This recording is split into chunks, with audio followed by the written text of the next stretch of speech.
আপুনি যেতিয়া আগবাঢ়িব ন জীৱনত বহুত নিগেটিভ মানুহ পাব, বহুত নিগেটিভ কমেণ্ট পাব।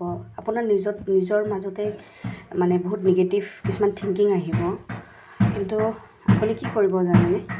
সেই নিগেটিভ থিংকিংবিলাকক পজিটিভ কৰিব চেষ্টা কৰিব। আৰু সেই পজিটিভ থিংকিংবিলাক কেনেকৈ আহিব আপোনাৰ মনত? আপুনি খোৱাৰ পৰা উঠি এগিলাচ পানী ল'ব। পানীত লৈ পেলাই আপুনি পানীখিনি খোৱাৰ আগতে ক'ব যে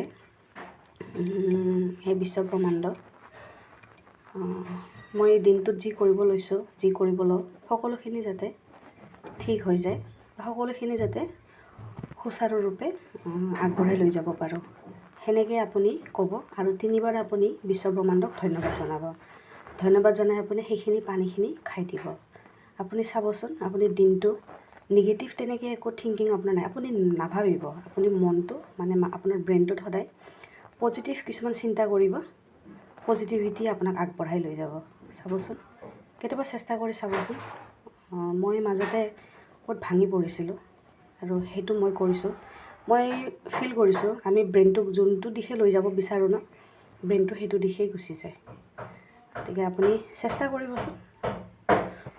আৰু পাৰিলে মোৰ চেনেলটো এবাৰ ছাবস্ক্ৰাইব কৰি দিব, লাইক কৰি দিব, শ্বেয়াৰ কৰিব পাৰিনে নোৱাৰি নাজানো, শ্বেয়াৰো কৰি দিব। ঠিক আছে, ধন্যবাদ।